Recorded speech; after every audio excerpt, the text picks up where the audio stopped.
आपके पत्रिका में काल सर्प दोष लगा है, राहु केतु से प्रभावित है पत्रिका, लेकिन आप नहीं जानते हैं कि इससे निजात कैसे पाया जाए, इसका पूजन कहाँ पे होता है, कैसे होता है, कितना खर्च आता है।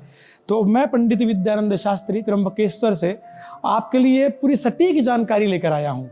अब सटीक जानकारी का अर्थ क्या है, तो पहले तो मैं आपको बताऊँ पूजन होती कैसे है उसके बारे में। जब आप यहाँ पर आ जाएंगे, सभी ने बताया होगा नासिक आना है, त्र्यंबकेश्वर आना है, पूजा करानी है, 4 घंटे करानी है, कैसे करानी है।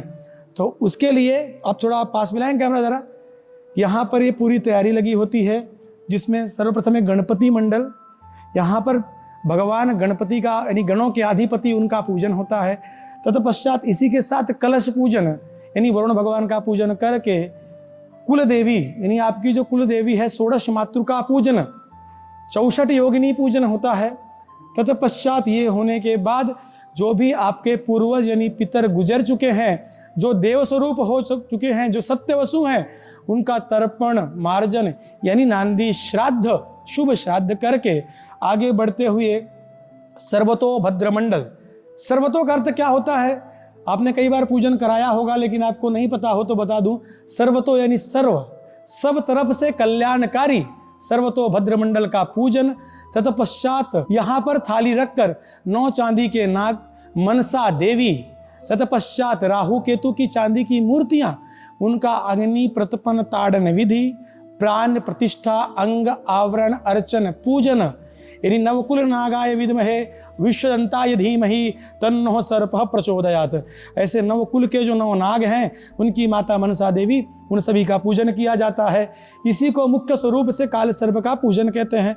आगे बढ़ेंगे तो थोड़ा आगे बढ़ जाता हूँ आप लोगों के लिए मैं। तो ये है क्षेत्रपाल यानी क्षेत्र, जिस क्षेत्र पे आप रहते हैं वहाँ की रक्षा, वहाँ पर हमें किसी प्रकार का संकट ना हो, द्वेष निर्माण ना हो या अति गतिविधियां निर्माण ना हो, इसलिए क्षेत्रपाल पूजन। तत्पश्चात नवग्रह मंडल पे थोड़ा जूम करेंगे आप। ये है नवग्रह मंडल, नवग्रह। तो ये जो नवग्रह, इनका बड़ा महत्व है जीवन में। हमारे जीवन में हर एक ग्रह का अपना महत्व है, इसलिए जीवन सदा सर्वदा सुख संपत्ति बनी रहे, नवग्रहों की अनुकूलता बनी रहे, नवग्रह हमारे अनुकूल रहें। अगर नवग्रह अनुकूल हैं तो सब कुछ सही चलता है। ग्रहा नाम राजा, ग्रहा नाम रंका। इसीलिए नवग्रहों का पूजन करेंगे, उनका स्थापना करेंगे। आगे बढ़ते हुए यहाँ के जो मालिक हैं इस क्षेत्र के, या सर्व जगत पिता जगत मालिक जो है असंख्याता रुद्रमंडल, उनका पूजन करेंगे, उनका आवाहन स्थापन भजन करके आखिरी में होम हवन आरती, कुंड का स्नान, नाग का विसर्जन होगा। अब ये जो सारी प्रोसेस पंडित जी ने बता दी, आप कहेंगे पंडित जी खर्चा कितना आता है, तो ये सारी प्रोसेस में आपको सिर्फ 2100 खर्च आता है। ये जो पूरी पूजन है जो आप देख रहे हैं, ये इंडिविजुअली यानी व्यक्तिगत करवाई जाती है। हम रहेंगे, आप रहेंगे, साथ में एक और पंडित जी रहेंगे। बाकी मैं आप बाहर चल के हवन भी आपको दिखाऊंगा। जैसे कि मैंने कहा कालसर्प के पूजन के बारे में प्रॉपर सटीक जानकारी, तो पूजा कैसे होगी अगर नॉर्मल पूजा करेंगे बेसिक, तो जैसे यहाँ पर ये पंडित जी लोग बैठे हैं, ये यजमान है और ये यजमान बराबर, और पंडित जी लोग पूजन कराएंगे। इस तरीके से आपकी पूर्ण पूजन विधि होगी। चलिए हवन कुंड की तरफ चलते हैं।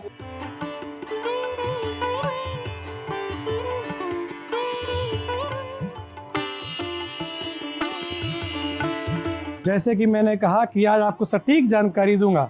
सटीक जानकारी के अनुसार जब सारी पूजा हो जाती है, सब कुछ हो जाता है, तो पूर्णाहुति और यजन करना बहुत ज़रूरी है। तो इसी के लिए आप देख सकते हैं यहाँ पर बाकायदा अनुष्ठान का हवन कुंड बना हुआ है।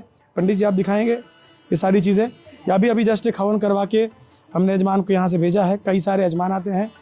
बाकी इतनी सारी जानकारी देने के बाद अगर आप त्र्यंबकेश्वर में पूजा करना चाहते हैं, बुक करना चाहते हैं, या फिर जानना चाहते हैं कि आपके पत्रिका में दोष है या नहीं, नीचे दिए गए नंबर पर कांटेक्ट करें, व्हाट्सएप करें, या फिर हमारी जो वेबसाइट है पूजा इन त्र्यंबकेश्वर, उसके अंदर जाकर भी हमें ईमेल कर सकते हैं, वेबसाइट में लिख सकते हैं, कई सारे ऑप्शन हैं। तब तक के लिए ओम नमः शिवाय, हर हर महादेव। मैं पंडित विद्यानंद शास्त्री आज के लिए आपसे विदा लेता हूँ।